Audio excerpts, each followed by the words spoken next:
GPT has not been granted spiritual gifts to help you. That wasn't the thing that God did. God didn't give Chat GPT the spiritual gift of discernment or prophecy or teaching. Didn't do that. That he gave Christians that. He gave Christians that, but he didn't give a robot that. And so it is true on the one hand that Chat GPT or fill in the blank, whatever models out there, is kind of the smartest thing on the planet. That's true. It's gonna be smarter than anybody you've ever met. It's gonna be because it's got all knowledge at its fingertips, and it can collect it, and it can aggregate and figure out what you're looking for. So it's super smart, but that's not what a human being needs the most. Kind of like to your point, information is not always what changes us. No.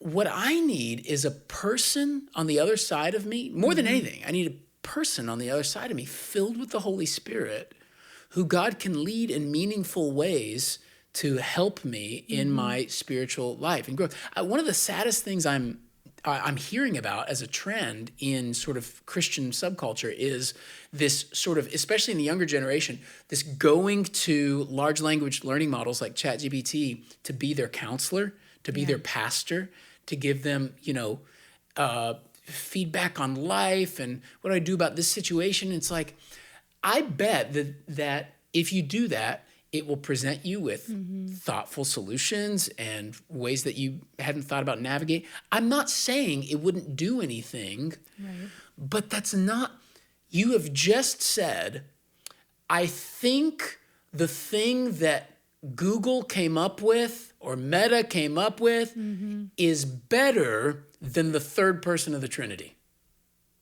I mean, it's kind of what we're saying. Yeah.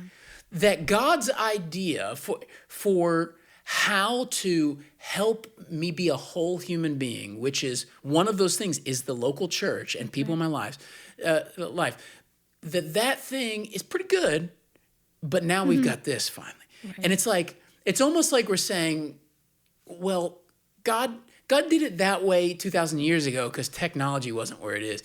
No, but if it was there, then we wouldn't really need 1 Corinthians 12 through 14. We wouldn't need instructions about how to use our spiritual gifts for people. So I just want to warn us, ChatGPT isn't filled with the Holy Spirit. Right. But the folks at your church are. And you should leverage that. Right. And one of the ways to come to conclusions about what's in the Bible is meant to come through the community of believers. Yeah.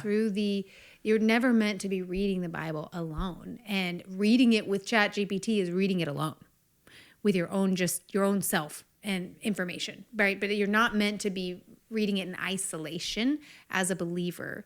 That I think about Acts 2, the giving of the indwelling spirit, right? Being given to all of the saints. And there's then something really significant about our communion with one another, that the Spirit clarifies and confirms things and teaches us things and puts us in churches, and we get guidance theologically, but also just in life through the community that we're around. You'll hear us say that a lot here on the podcast, dealing with specific related issues. Should I do this or that? It's like, well, we can't really tell you. We can give you some principles, but you need to take those back to your local community, people who know you in real life, because that's really where you're going to find the best answer for what you should do.